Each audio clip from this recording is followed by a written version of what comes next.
قرآن پاک کی اہم ترین صورتوں میں سے ہے. اسے ہر جمعہ پڑھنے کی تاکید ہے.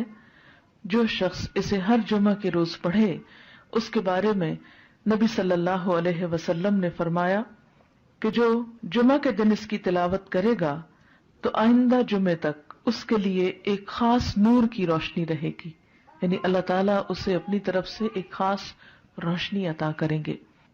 اسی طرح اس کی ابتدائی 10 آیات اور آخری 10 آیات کی فضیلت احادیث میں بیان ہوئی ہے کہ جو ان کو یاد کرے گا اور پڑھے گا وہ فتنہ دجال سے محفوظ رہے گا. تو اس کے لیے ہم یہ کر سکتے ہیں کہ ابتدائی 10 آیات کو بھی زبانی یاد کر لیا جائے اور آخری کو بھی. تو دن کی کسی نماز میں اگر ان کو پڑھ لیا جائے تو اس طرح انشاءاللہ وہ فضیلت جو اس کی حاصل ہو سکتی ہے وہ ہو جائے گی. حضرت عائشہ رضی اللہ عنہا کی روایت سے حدیث میں آیا ہے، اور یہ حدیث بھی ضعیف جداً ہے، صرف ضعیف نہیں بلکہ ضعیف بھی بہت زیادہ ضعیف ہے، لیکن اس کا آخری حصہ جو ہے وہ صحیح مسلم میں آیا ہے، وہ میں وہاں آپ کو بیان کر دوں گی.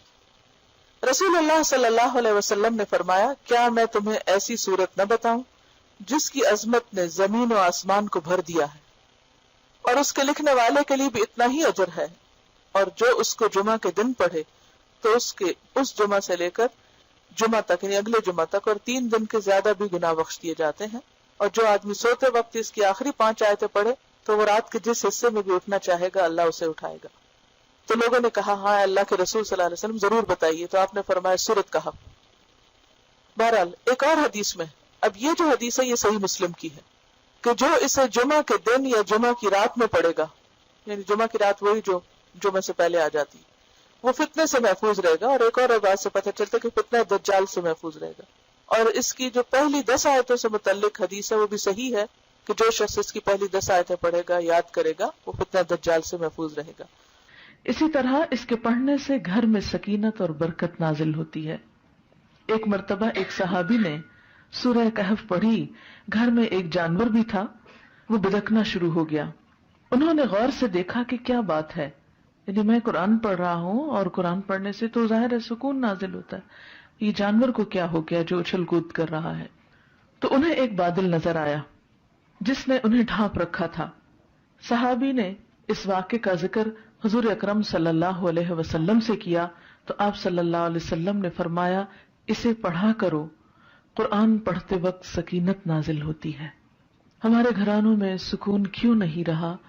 اس میں بہت سی وجوہات میں سے ایک وجہ یہ بھی ہے کہ میوزک کی آوازیں تو دن رات بلند ہوتی ہیں لیکن قرآن کی تلاوت کی آواز کم ہی سنائی دیتی ہے. اس کے لیے میں یہ سجیسٹ کروں گی کہ ایک تو قرآن پاک کا کچھ نہ کچھ حصہ نماز فجر کے بعد بلند آواز سے تلاوت کیا کریں کہ آپ کے آس پاس کی چیزیں سنیں، آپ کے گھر کے افراد سنیں، در و دیوار سنیں، کیونکہ جہاں جہاں تک قرآن کی آواز جائے گی وہ سب چیزیں آپ کے حق میں گواہ بنے گی.